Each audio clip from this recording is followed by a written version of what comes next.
दोस्तों, वृक्ष माता सालू मर्दा थिमक्का अलादा मार्दा थिमक्का के रूप में भी जाना जाता है, जो कर्नाटक राज्य की एक भारतीय पर्यावरणविद है, जो हल्दी लाल और कुदूर के बीच 4 किलोमीटर के राजमार्ग के किनारे 385 बरगद के पेड़ लगाने और उसके काम के लिए जाना जाता है।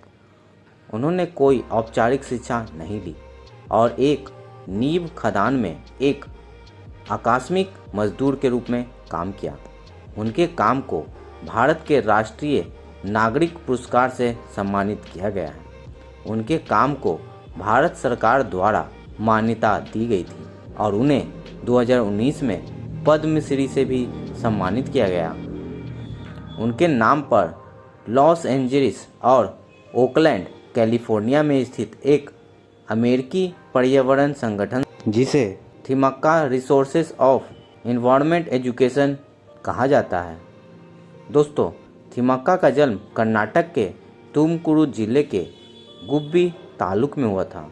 उनका विवाह कर्नाटक के रामनगर जिले के मगदी तालुक के हुलीकल गांव के निवासी चिकैया से हुआ था। उसने कोई औपचारिक शिक्षा नहीं ली और पास के खदान में एक आकस्मिक मजदूर के रूप में काम किया। उनकी शादी चिकैया से हुई थी, जो एक मजदूर थे, लेकिन दुर्भाग्यवश उनका कोई संतान नहीं हुआ। ऐसा कहा जाता है कि थिमक्का ने बच्चों के बदले में बरगद का पेड़ लगाना शुरू किया। सालू मर्दा को कन्नड़ भाषा में पेड़ों की पंक्ति कहते हैं। दोस्तों, थिमक्का के गांव के पास फिकस यानी बरगद के पेड़ थे। थिमक्का और उनके पति ने इन पेड़ों से पौधे उगाना शुरू किया।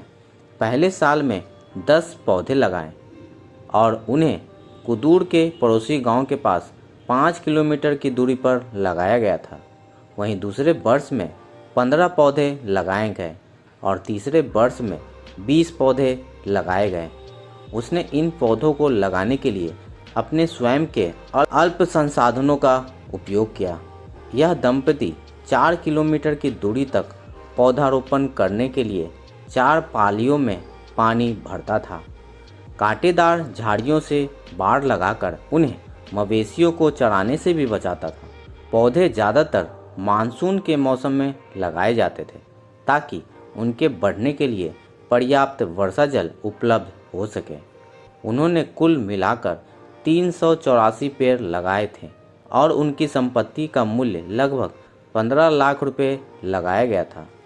इन पेड़ों का प्रबंधन अब कर्नाटक सरकार के पास है।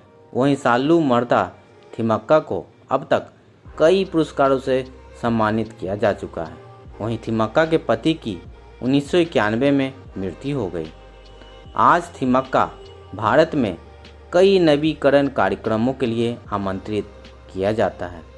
वह अपने गांव में आयोजित होने वाले वार्षिक मेले के लिए बारिश के पानी को संग्रहित करने के लिए एक टैंक का निर्माण करने जैसी अन्य सामाजिक गतिविधियों में भी शामिल होती रहती हैं।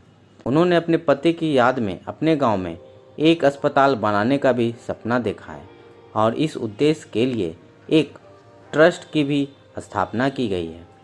2016 में सालू मर्दा थिमक्का को ब्रिटिश ब्रॉडकास्टिंग कॉरपोरेशन, जिसे हम BBC कहते हैं, द्वारा दुनिया की सबसे प्रभावशाली प्रेरणादायक महिलाओं में से एक के रूप में सूचीबद्ध किया गया था। आपका इस खबर पे क्या कहना है? कमेंट जरूर करें।